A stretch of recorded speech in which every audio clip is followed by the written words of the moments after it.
Ողջույն սիրելիներս, ուրախ եմ ձեզ տեսնել հայկական խոհանոց ալիքում։ Այսօր միասին պատրաստում ենք հայկական անմահական բաստուրմա, առանց որի անհնար է պատկերացնել մեր տոնական սեղանները։ Բաստուրման պատրաստելու գործընթացը տևում է գրեթե 1 ամիս և բաղկացած է 4 կարևոր փուլերից՝ աղադրում, սեղմում, չորացում և չամանապատում։ Յուրաքանչյուր փուլը տևում է առնվազն 5-ից 7 օր։ Տանը պատրաստած բաստուրման շատ ավելի բնական ու համեղ է, քան պատրաստի տարբերակները։ 1 ամիս անց ստացվում է անուշաբույր, նուրբ ու անզուգական համով բաստուրմա։ Նախքան պատրաստման գործընթացին անցնելը չենք մոռանում բաժանորդագրվել հայկական խոհանոց ալիքին, քանի որ այստեղ ձեզ սպասվում են շատ համեղ և յուրահատուկ բաղադրատոմսեր։ Վերցնում ենք տավարի փափկամիս, որքան թարմ, այնքան լավ, միսը չպետք է դրված լինի սառցախցիկ։ Ես վերցրել եմ տավարի ազդրամիս, որը կշռում է մոտ 4 կգ, հեռացնում եմ ճարպոտ ավելորդ հատվածները։ Հեռացնում ենք նաև նմանատիպ փառերը, քանի որ դրանք միսը սեղմում են և չեն թողնում, որպեսզի համեմունքները լավ տեղաբաշխվեն։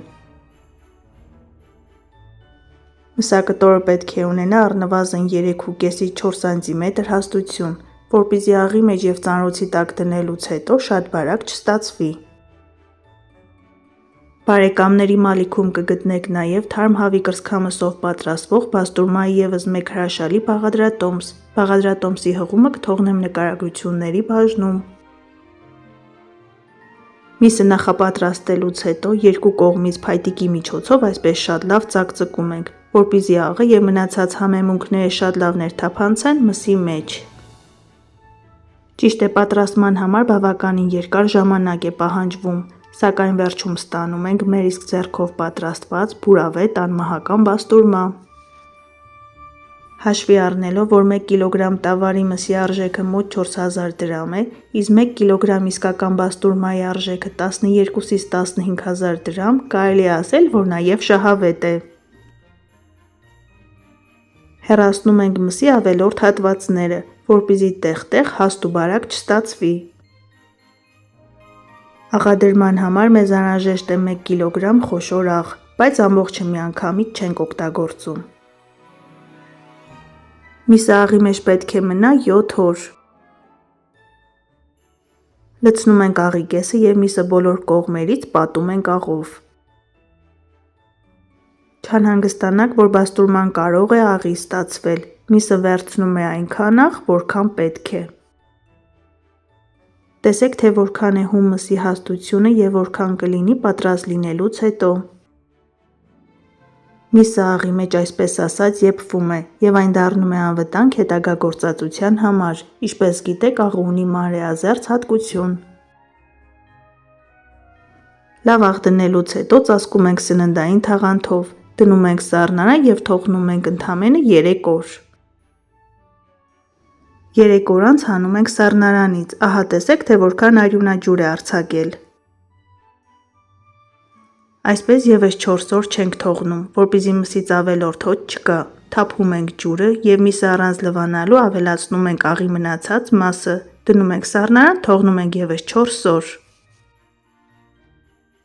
Ընդհանուր միսը աղի մեջ պետք է մնա 1 շաբաթ։ Անցել է ևս 4 օր, տեսեք, թե միսը ինչպիսի տեսք ունի։ Գույնը մքվել է, դա այդպես էլ պետք է լինի, և կարծես թե քարացել է, և շատ լավ պահպանում է իր ձևը։ Որպեսզի ավելորդ աղիությունը դուրս գա, միսը լվանում ենք հոսող ջրի տակ և թողնում ենք սառը ջրի մեջ 2-ից 3 րոպե։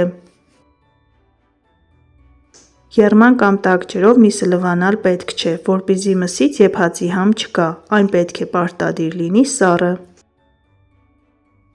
Այսպես թողնում ենք 3-ից 4 րոպե, այնուհետև չորացնում ենք։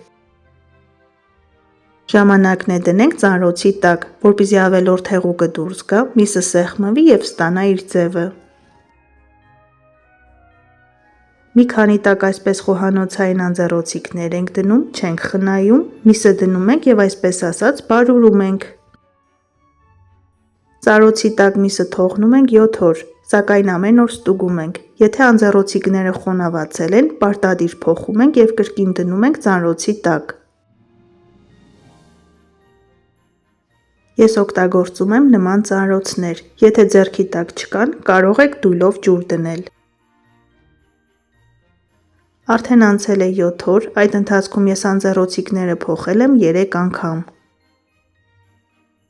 Վերջերս շուկայում վաճառում են աղացած մսով պատրաստված բաստուրմա, որը ոչ տեսքով և ոչ էլ համով նման չէ հայկական ավանդական բաստուրմային։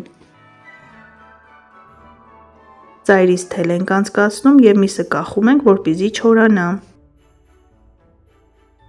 Այս ընթացքում ես պատրաստել եմ նաև քաղցր շարոց, որոնք ստացվում են առանց ճաքերի և շլացնող փայլ ունեն։ Շարոցները չորանալուց հետո փայլը չեն կորցնում և ստացվում են շատ փափուկ, իսկ թե ինչպես են պատրաստել, բաղադրատոմսի հղումը կթողնեմ նկարագրությունների բաժնում։ Չամանը պատրաստելու համար մեզ անհրաժեշտ է 100 գրամ սխտոր, վրան ավելացնում ենք 300 մլ ջուր և հարում ենք ձեռքի բլենդերով։ Ստանում ենք միատարր սխտորաջուր, որի մեջ սխտորի կտորներ չեն զգացվում։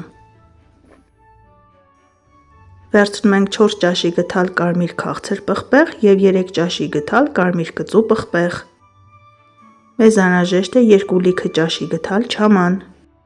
Սիրելիներս, չամանը գնելիս եղեք ուշադիր, քանի որ չամանի 2 տեսակ կա, հայկականը դառնահամ է պարունակում, իսկ եվրոպականը ոչ։ Իմ ձեռքի տակ եղած չամանը դառնահամ չի պարունակում, անմիջապես լցնում եմ և հարում եմ ձեռքի բլենդերով։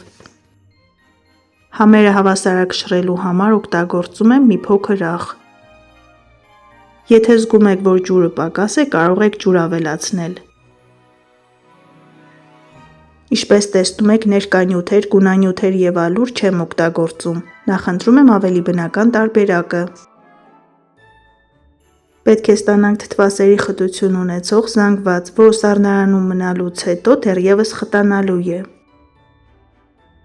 Մեկ շաբաթ չորանալուց հետո միսը բոլոր կողմերից այսպես չամանապատում ենք, բաց տեղ չենք թողնում, ավելացնում ենք մնացած չամանը, ծածկում ենք սննդային թաղանթով և դնում ենք սառնարան, թողնում ենք ևս 2 օր։ Սիրելիներս, այս բաղադրատոմսով բաստուրմա պատրաստելուց հետո խնդրում եմ մեկնաբանությունների բաժնում կիսվեք ձեր կարծիքներով, շատ հետաքրքիր է, թե ձեզ մոտ ինչպես է ստացվել։ Սխտորի և չամանի բույրը պարզապես ախորժակ է բացում, կարելի է մի փոքր վերցնել, քսել հացին և անուշ անել, շատ համեղ է։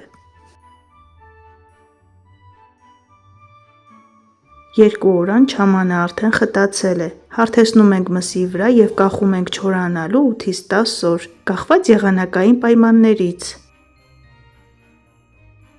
Դե ինձ սիրելիներս, կարծես թե հասնում ենք վերջնագծին։ Չնայած որ տեսանյութը տևում է ընդամենը 9 րոպե, ես այն նկարել եմ 1 ամսվա ընթացքում, հատուկ ձեզ համար։ Բոլոր կողմերից հարթեցնում ենք և կախում ենք չորանալու։ Սիրելիներս, կախված օգտագործվող համեմունքների որակից հնարավոր է, որ 2-րդ կամ 3-րդ օրը ճաքեր գոյանան։ Եթե այնուամենայնիվ ճաքեր են գոյացել, հիմա ձեզ մի անգին խորհուրդ կտամ։ Հագեք մեկանգամյա օգտագործվող ձեռնոցներ, թրջեք ձեռքերը և հարթեցրեք ճաքերը, դրանք այլևս չեն առաջանա։ Մեր հայկական համով հոտով ընտիր բաստուրման պատրաստ է, պարզապես արտակարգ է ստացվել։ Տեսեք, կտրելիս չամանը մսից չի առանձնացել, սա էլ ուրչ օգտագործելու արդյունքն է։ Ստացվել է փափուկ, նրբահամ, հագեցած համ ունեցող բաստուրմա։ Տեսքն ու գույնը արդեն իսկ ամեն ինչ ասում է։ Դե ինձ սիրելիներս, այսօր էլ այսքանը, պատրաստեք սիրով, սնվեք առողջ և եղեք օրհնված։ Ցտեսություն, կհանդիպենք հաջորդ տեսանյութերում։